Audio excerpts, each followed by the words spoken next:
कोणाचं पारडं जड आहे, कोण निवडून येईल? पुन्हा मोदीजी. एक पक्ष सोडून दुसऱ्या पक्ष सोडून तिसऱ्या पक्षात जायचं. लोकांचं हिताचं काय लक्ष नाही, हो. फक्त स्वतःचा स्वार्थ कसा साधता येईल हे पहिलं बघतात ते लोक. उमेदवार कोण आहे, त्याचं पक्षाचं चिन्ह काय आहे? नाही काहीच नाही. मी फक्त काय करते, एकामेकाची उणी काढताय, पण लोकांचा विचार करत नाही तुम्ही. सध्या आता एवढी महागाई झालेली आहे, कोण महागाईकडे लक्षच देत नाही. कोई भी खड़ा होगा बीजेपी को ही देना है वोट. नमस्कार, मी आरती औटी. पुन्हा एकदा स्वागत आहे तुमचं पब्लिक बोलती या शोमध्ये. आपण आता सध्या आहोत वरळी या ठिकाणी. वरळीकरांचं नेमकं काय मत आहे आपण जाणून घेऊया. नमस्कार, बसच्या रांगेत तुम्ही उभे आहात, कुठे राहता आणि कोणत्या मतदारसंघातून वोट करणार आहे? आम्ही सांताक्रूज रहतो है. मी अपना मोदी जी. वोटिंग कुठे आहे तुमचं? हाँ, वोटिंग तो मेरा लखनऊ में है, लेकिन मैं लखनऊ जाएगा डालने के लिए. वोट डालने के लिए आप लखनऊ जाओगे? लखनऊ जाऊंगा. मोदी जी ने जो 400 वार का नारा दिया है, क्या लगता है आपको? एकदम सही है, परफेक्ट. आपके यहाँ का कैंडिडेट कौन है? हमारे यहाँ अनिल सिंह. अनिल जी. ओके.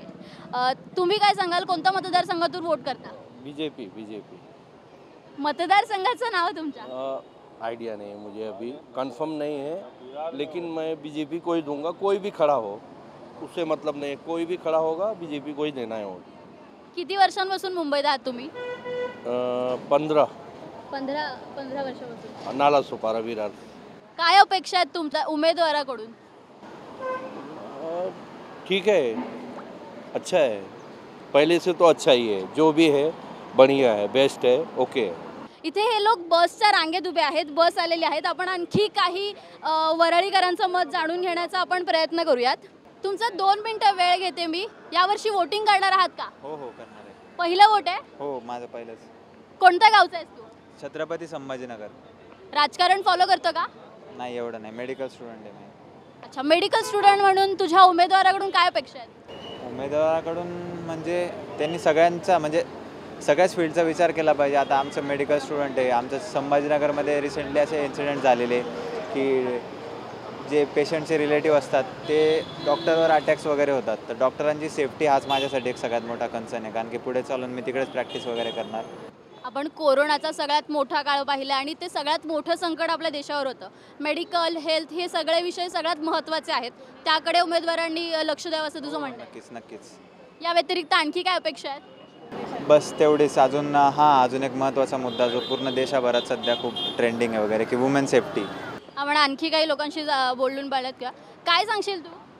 म्हणजे मेडिकल फील्डमध्ये बोलायचं झालं तर जे आपले प्रायव्हेट कॉलेजेस आहेत जिथं लांब पूर्ण 1 करोड 1.5 करोड असं डोनेशन घेतात, त्या बाबतीत एक काहीतरी विचार केला पाहिजे सरकारने. सध्या वरळीमध्ये आहोत आणि वरळीचा मनसेकर वडापाव खाल्ला नाही आणि मनसेकर वडापाववाल्यांचं मत जाणून घेतलं नाही तर काय होणार?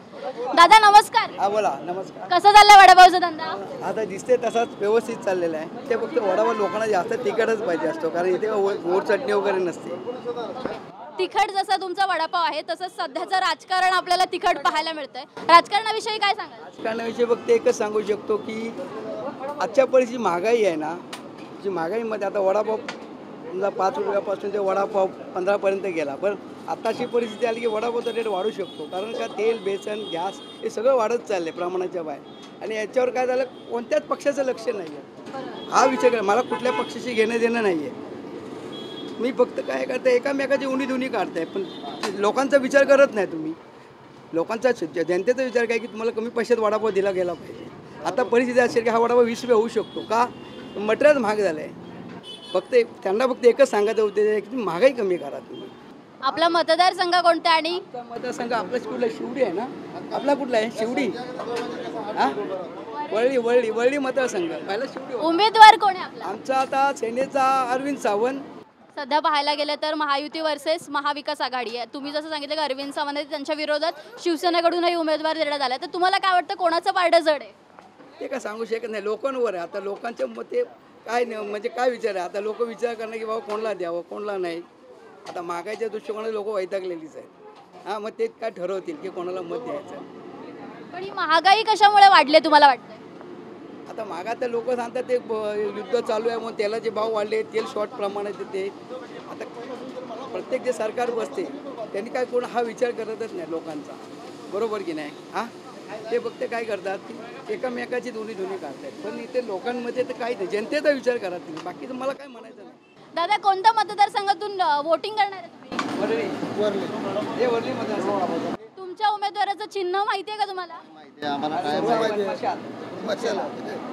ठीक आहे, आपण आता जे वडापाव खाणारे आहेत त्यांच्याकडे जाऊया. दादा, वडापाव कसा आहे? खूप छान, टेस्टी. राजकारण फॉलो करतो? नाही. वोटिंग करशील यावर्षी? हो, करेन ना. कोण आहे तुमचा उमेदवार? मी सेनेला सपोर्ट करतो प्रत्येक वेळी. उमेदवार कोण आहे, त्याचं पक्षाचं चिन्ह काय आहे? नाही, काहीच आयडिया नाही. म्हणजे उमेदवार माहीत नसलं तरी सेनेला वोट करणार, पण आता सेनेचेही 2 भाग झालेत. हो, आता ते युती झाली आहे ना भाजप आणि सेनेची. हा, मग कोणत्या सेनेला वोट आहे तुझा? प्रॉपर जी सेना आहे तीच. ओके, प्रॉपर सेना कोणती आहे? साहेबांची. ओके, आपण आणखी काही लोकांशी इथे बातचीत करूया. आता काय सांगायचं तुम्हाला, की सध्या आता एवढी महागाई झालेली आहे, कोण महागाईकडे लक्षच देत नाही. जो तो आपला स्वतःचा पोळी बांधण्यासाठी सगळं हे चाललेलं आहे, दुसरं काय नाही. कोणत्या मतदारसंघातून वोटिंग आहे तुमचं? आमच्या वडीमध्ये सांगतो उमेदवार कोण आहे? उमेदवार अरविंद सावंत. त्यांचं चिन्ह कोणतं आहे? त्यांचं चिन्ह मशाल आहे. त्यांच्याकडून काय अपेक्षा आहे तुम्हाला? त्यांच्या अपेक्षा म्हणजे काय, हे चाललंय सगळं व्यवस्थित करायला पाहिजे, दुसरं काय नाही. गेले काही टर्म मोदींचं सरकार होतं, त्याच्यामध्ये अनेक चांगली कामं झाली आणि अनेक कामाला लोकांकडून विरोध करण्यात आला. तर तुम्हाला काय वाटतं, मोदी सरकारने किती कामं आणि कशी कामं केली? याच्यापेक्षा मोदी सरकारने जास्त कामं केलेली आहेत, चांगली कामं केलेली आहेत. तर लोकांना पटत नाही, ते प्रत्येकाची वेगवेगळी मतं आहेत. मोदींचा 400 पारचा आकडा पार होईल का? मी होते 100% होईल. उमेदवार माहिती आहे तिकडचा कोण आहे? अजून तरी डिक्लेअर नाही, म्हणजे समजलं नाही ते. तुमचा उमेदवार तुमच्यापर्यंत पोहोचला नाहीये का? नाही, बातम्या, राजकारण पाहता का तुम्ही? राजकारणाशी मला खूप कंटाळा आला. कारण ते काय फालतूगिरी दिसते ना सरळ. काय आहे लोकांचं म्हणजे काय बोलतात ते, एक पक्ष सोडून दुसऱ्या पक्षात, दुसरा पक्ष सोडून तिसऱ्या पक्षात जायचं. त्यांचं म्हणजे लोकांचं हिताचं काय लक्ष नाही. हो. फक्त स्वतःचा स्वार्थ कसा साधता येईल हे पहिलं बघतात ते लोक. स्वतःची प्रॉपर्टी बघितली तर त्यांची करोडोच्या घरात, पण जनतेची प्रॉपर्टी बघा आणि त्यांची प्रॉपर्टी बघा. एक वोटर म्हणून तुमच्या उमेदवाराकडून काय अपेक्षा आहेत तुम्हाला? काय तुमची कामं झाली पाहिजेत? वाढती महागाई लक्षात घ्यायला हवी, शिक्षणावर चांगला लक्ष द्यायला पाहिजे, सर्वसामान्यांना शिक्षण चांगलं भेटलं पाहिजे. अजून किती बरंच काही बोलण्यासारखं असं आहे या विषयावर. राजकारण म्हणजे खरोखर म्हणजे त्यामुळे असं वाटतं ना की काय लक्ष घालावं यांच्या राजकारणावर, काय बोलणार यांच्याविषयी आपण. पण आपल्याकडे एक संधी असते, वोट करण्याची संधी असते आपल्याकडे. हो बरोबर ना, आता संधी आहेच ना, करणार वोटिंग करणार बरोबर. त्याविषयी काय वाटतं, तेच सरकार येईल की काय पालट होईल? आता सरकार तर बहुतेक तेच येईल.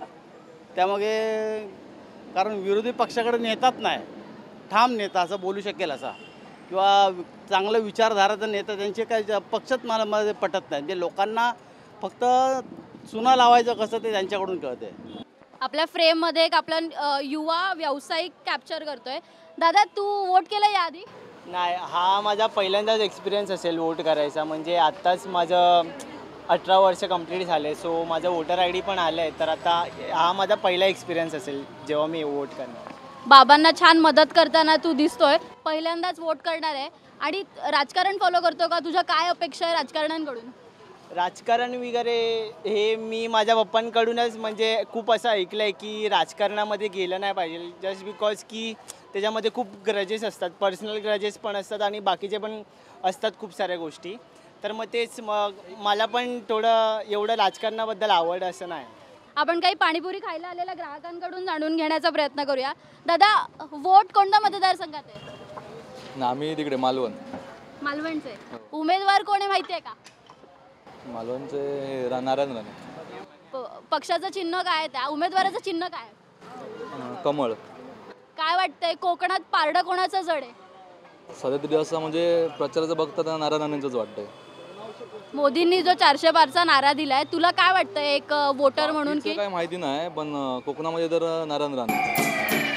तुमच्या सगळ्यांचे 2 मिनिटं घेते. लोकसभेचा रणसंग्राम सुरू आहे. काय वाटतंय, कोणाचं पारडं जड आहे, कोण निवडून येईल? सध्या तरी वरळीमध्ये जी हवा चालू आहे, आम्ही आता वरळीकर आहे, तर सध्या शिवसेना धनुष्यबाण सध्या टार्गेटवर आहे आमच्या. म्हणजे सगळ्यांच्या की धनुष्यबाणाची ताकद आजपर्यंत कमी नाही पडली आणि यापुढे पण कमी नाही पडणार. काय एकूणच अपेक्षा आहेत तुमच्या उमेदवाराकडून? जे की ह्यापूर्वीसुद्धा म्हणजे लोकसभेचे इलेक्शन झाले, खूप सारे जण निवडून पण आले, पण आता या मागील काळ जो बघितला, कदाचित तो लोकसभेचा जो उमेदवार निवडून आला हा अद्यापपर्यंत आम्हाला वरळीत दिसला नाही आहे. तर अशीच अपेक्षा आहे की यापुढे जो कोणी उमेदवार निवडून येईल त्याने किमान आमच्या समस्यांपर्यंत पोचावं. तुमचा उमेदवार तुमच्यापर्यंत पोहोचलाय का? नाही. काय अपेक्षा आहेत? कोणती कामं पहिली झाली पाहिजेत? ह्या मैदानाचं बघा तुम्ही हाल कसा आहे ते जांभोरी मैदान. जांभोरी मैदानाचा. तर आमचा डेव्हलपमेंटचं काम ते इथे काय काय डेव्हलपमेंट रखडलेले आहेत त्यांचं काम हे कुणी लक्ष देत नाही, कुठली पण पॉलिटिशियन पार्टी असू दे.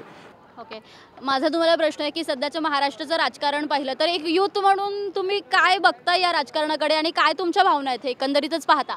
आज यूथ म्हणून म्हणजे माझा विषय असा आहे का एक हिंदुत्ववादी म्हणजे आज हिंदुत्वाचा लय मोठा विषय आहे. तुम्हाला काय वाटतं युवांचे कोणते प्रश्न आहेत ते आतापर्यंत प्रलंबित आहेत? युवांचा माझा व्यक्तिगत प्रश्न असा आहे ना, युवांचा तर लय मोठा प्रश्न आहे. वरळीसाठी असा प्रश्न आहे ना की वरळीमध्ये आहे ना लय म्हणजे डाऊन टू वर्थवाले माणसं आहेत. छोटी छोटी गोष्टी त्यांच्यावरती असं होतात ना की आज ICU नाही आहे वरळीमध्ये. एक ICU म्हणजे वरळीमध्ये एवढा मोठा हॉस्पिटल आहे, कामगार हॉस्पिटल व पोद्दार हॉस्पिटल. त्याच्यामध्ये म्हणजे आपला काही अपघात होतो ना, असं प्रॉब्लेम होतो ना की टॅक्सीमध्ये जाता जाता माणसाचा जीव जातो, ॲम्ब्युलन्समध्ये जाता जाता जीव जातो. म्हणजे एक सुविधा नाही आहे आपल्याकडं. वरळीला A1 करायची प्रयत्न लय करत आहे, पण A1 वरळी डेव्हलपमेंटसाठी नाही इम्पॉर्टंट. आज एक ॲम्ब्युलन्सची सुविधा नाही आहे वरळीमध्ये.